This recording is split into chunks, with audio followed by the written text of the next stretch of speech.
Hey everybody, and welcome to another episode of the Odd Vlog. And in my last video you'll have seen some of my favourite films that have been released by Disney, sort of divided up into genres and eras, but there's one very important film that I left out, and that was Pirates of the Caribbean.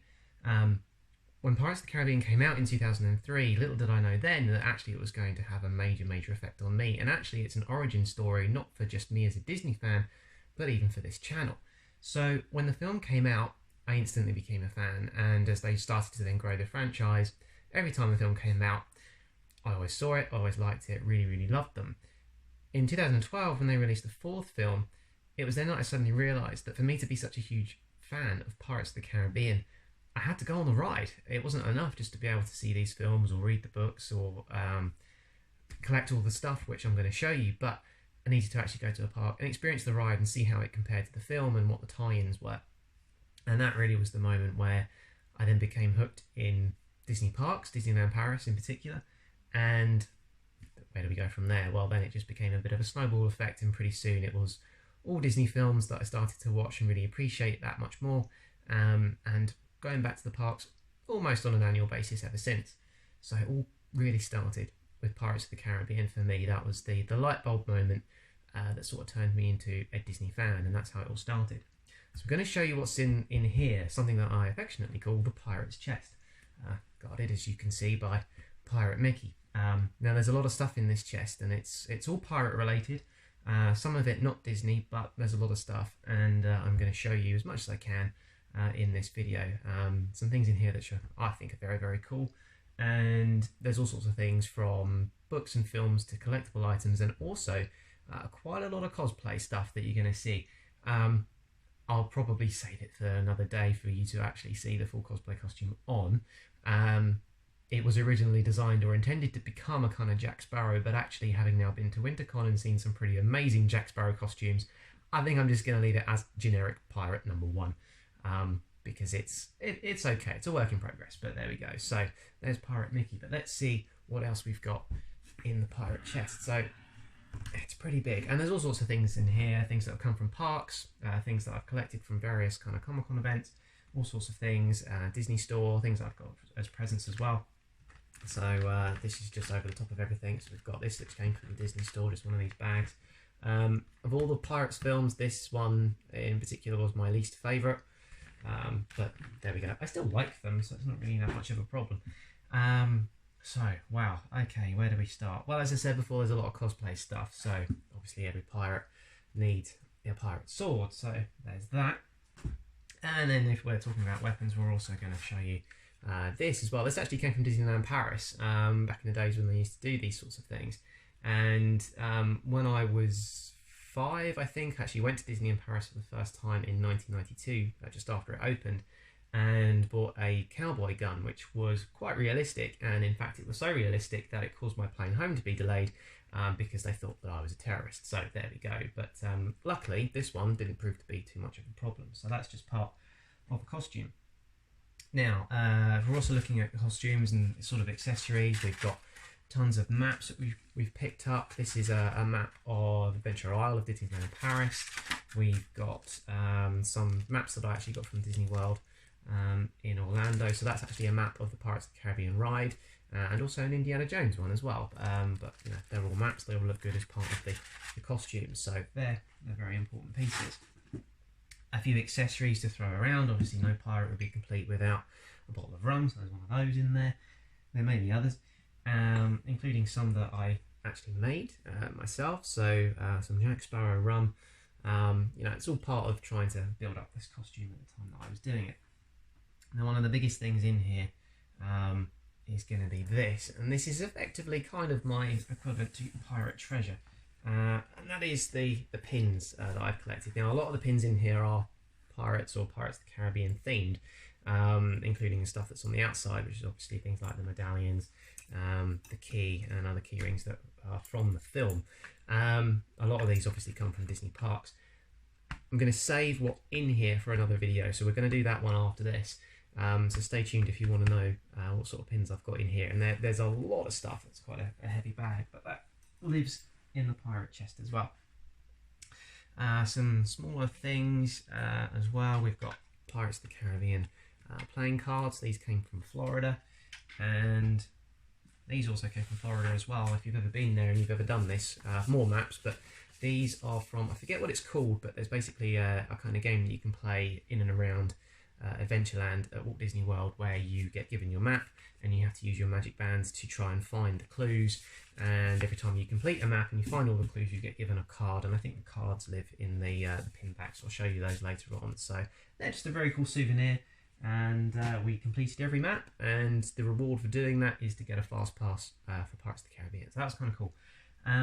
Other things, if we're talking about Florida, we were there for Hurricane Matthew, so there was obviously a day where we were stuck inside our hotel room and we needed something to do. Well, fortunately, the shop at the hotel were very accommodating in terms of Pirates of the Caribbean things.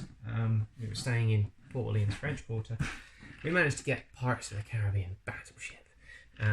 We've probably never played it since, but it kept us amused on the day, and it's just your normal battleship. It's just that it's got pirates and skeletons and all sorts of things, which is a little bit different from the normal game. So we've got that. That's cool. We've then got some little accessories that go with the cosplay, so just sort of little things like this, just little attentions to detail that I like to think make the cosplay better. We've got a Jack Sparrow coat, which I'm not going to put on because it's quite warm today, but again, you know, it's all part of the costume, and I will show you that one day so that you can see what it looks like on. There's other bits that form part of the costume as well, and more, and hat, obviously there is one of those. I'm not going to put it on because I'm already wearing one. This actually belongs to my brother. This isn't mine, this is borrowed, so never mind. That's with me at the moment. We've got some more cosplay bits of material flying around, including all sorts of belt parts and all sorts of things. There's the shirt, obviously, that goes with that. There's all of these, which are the belts. Kind of Jack Sparrow really are the theme for this costume. So these are all the belts that he wears. Obviously this one holds the sword, and then there's other ones in there that make up his costume. So it's all about the accessories. So there's those. Yet more rum. Unsurprisingly, only this time they're a little bit smaller, but again, attention to detail, and if you're trying to put together a Jack Sparrow / generic pirate suit, it's important to have a bottle of rum on you. So other things, we've got this, which actually came from Cinderella's royal table. Obviously, it was never intended to be used as a sort of pirate prop, but there we go, it's in there and can be used. And another sort of generic pirate sword as well. There's a lot of stuff in here.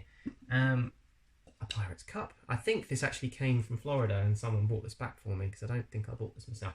But there we go, it's like 3D holographic all the way around it, and I've never seen this in the Disney park, so I'm pretty sure they don't sell these anymore. But this came from Pirates of the Caribbean: The Legend Lives On, which I'm pretty sure was a sort of Pirates Jack Sparrow show that they had in, I think it was Hollywood Studios in Florida, which they don't do anymore. It's now gone. So I think that's where that came from.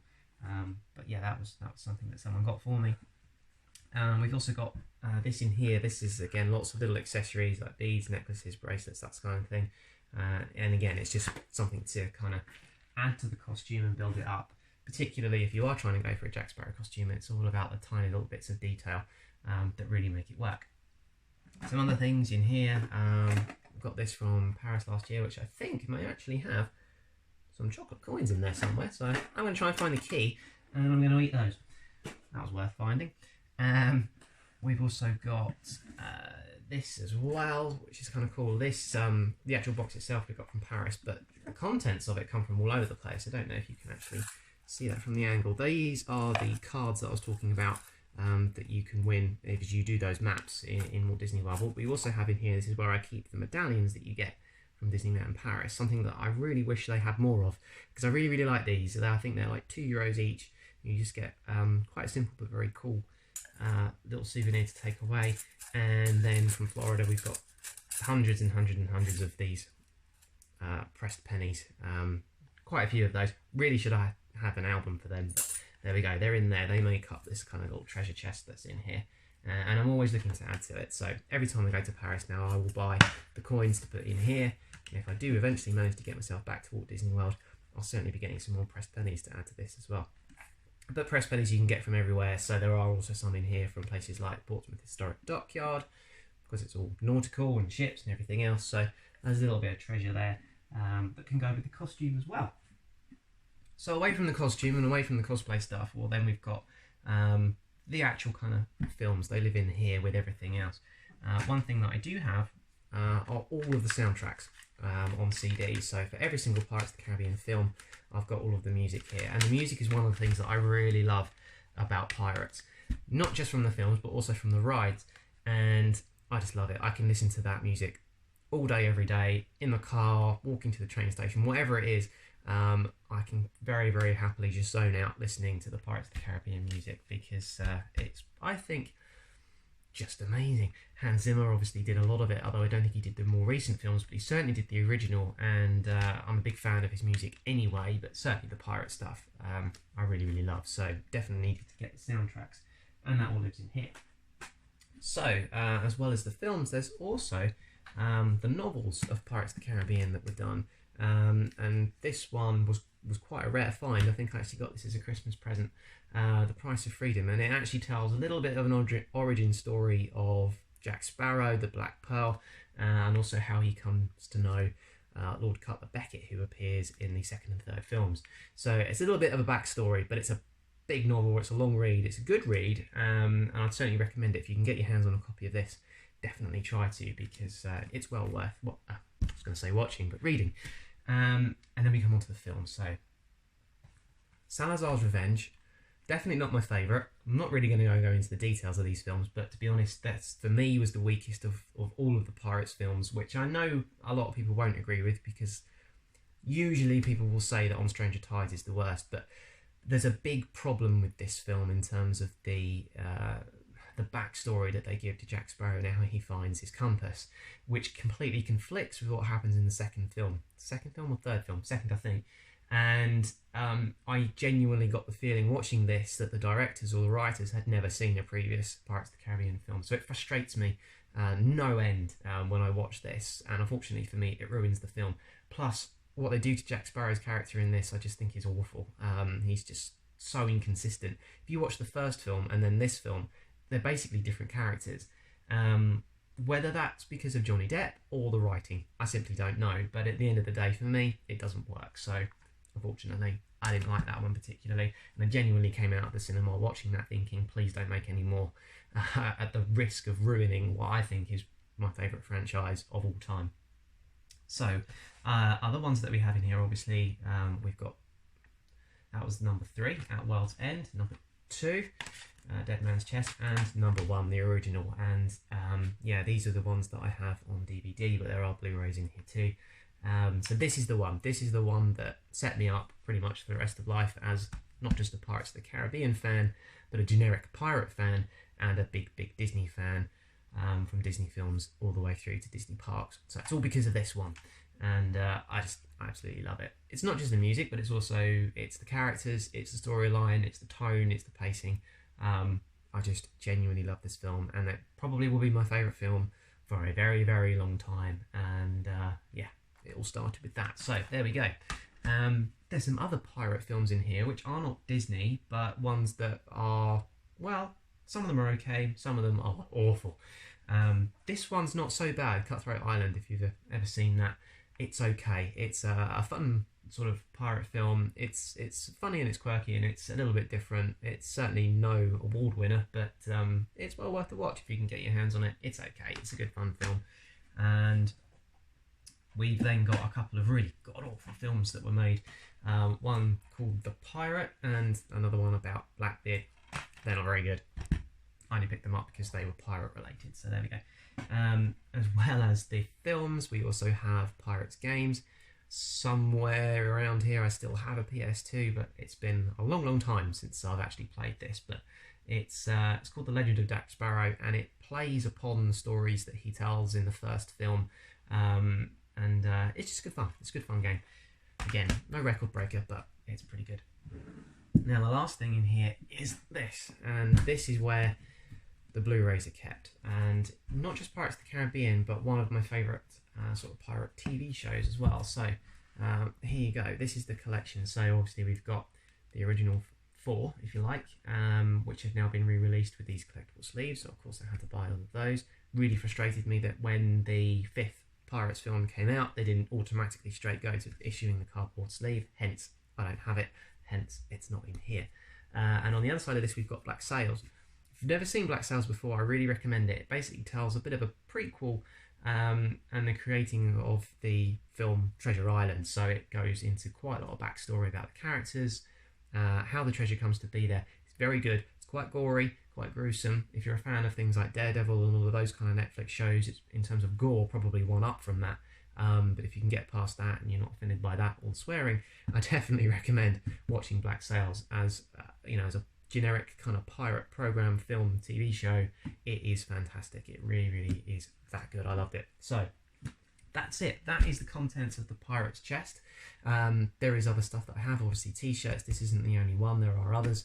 And over in our magic bookcase, there's quite a few Pirates of the Caribbean snow globes and other bits and pieces, collectibles that we've picked up from the parks. But that's it for the Pirates chest. That's why I love Pirates of the Caribbean, and that is how it turned me into a Disney fan and really created this channel. That's all where it comes from, is Pirates of the Caribbean. So with that said, we're all done, and I'll see you guys in the next video where we'll look at the various pins that are in my pin bag. So I'll see you guys real soon.